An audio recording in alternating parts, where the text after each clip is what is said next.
Time with Shelley and the Shelter Animals. My name is Shelley, and today we will be reading Out of the Cold by Valerie, Ingram, and Alistair, illustrated by Amanda Mokel. We have a special friend joining us today. This is Calliope, and Calliope is a sweet girl. Yes, she is. She's a sweet girl. She was picked up as a stray, and she happens to be an extremely great reader. So she asked to join us for story time, and we said, duh, come on over. So Calliope and I are going to get started. So settle in, put your listening ears on, get comfy. It's story time. Out of the cold. Molly was wet and cold. Her food and water dishes were tipped over in the mud. Her chain was twisted and tangled. She sighed, and her breath steamed in the chilly air. Then her ears perked up. Molly heard a rustling in the bushes. A frisky tabby cat darted into the yard. Molly tugged and pulled so hard that her chain broke with a snap. Billy looked out the window and saw Molly chasing the cat through a hole in the fence. "Grandpa!" he called, but it was too late. Billy heard car brakes squeal. There was an awful thump. Billy rushed over to Molly, and Grandpa hobbled close behind.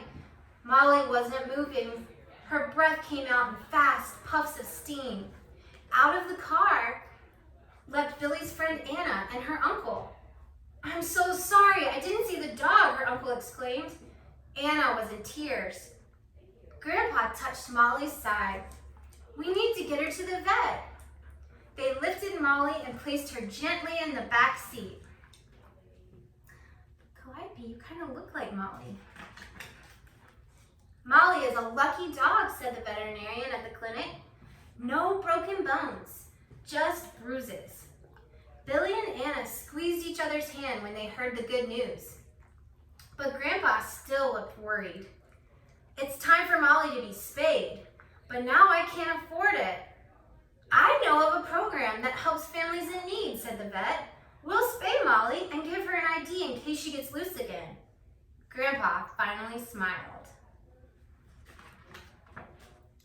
On the ride home, Grandpa thought out loud, "I wish I could fix the fence myself.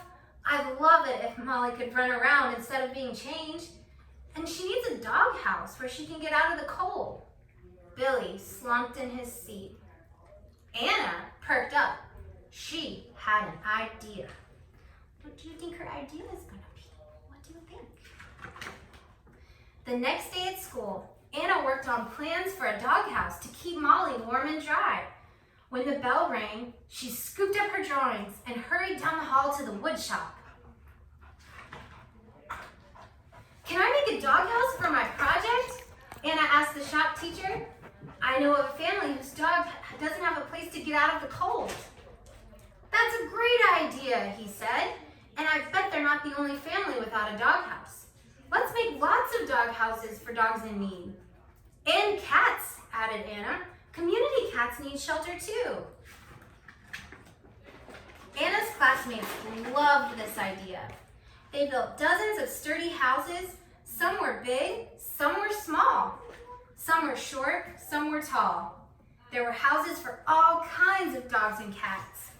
Anna kept the surprise from Billy until the houses were complete.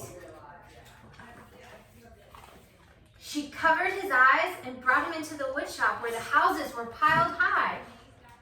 "Okay, open," she said. Billy could not believe what he saw. "They're for Molly and all the other dogs and cats who need shelter," Anna said. "Wow," said Billy. He couldn't wait to tell Grandpa the news. But first, he had his own idea. Billy's class turned the houses into cozy homes. They made warm beds from old jeans. They painted the houses with bright colors and fun designs. Do you like any of those? Look, those look like nice houses. When Anna and her uncle delivered Molly's special house, Molly wagged her whole body to greet them. "The doghouse is beautiful," Grandpa said. "Let's find the perfect spot for it," said Anna's uncle. "Then I'll help you fix the hole in the fence so Molly is safe to run free." Billy and Anna grabbed a leash and took Molly for a walk to get her wiggles out. Do you have wiggles? Do you have wiggles? When they came back, the fence was fixed and they let Molly off her leash.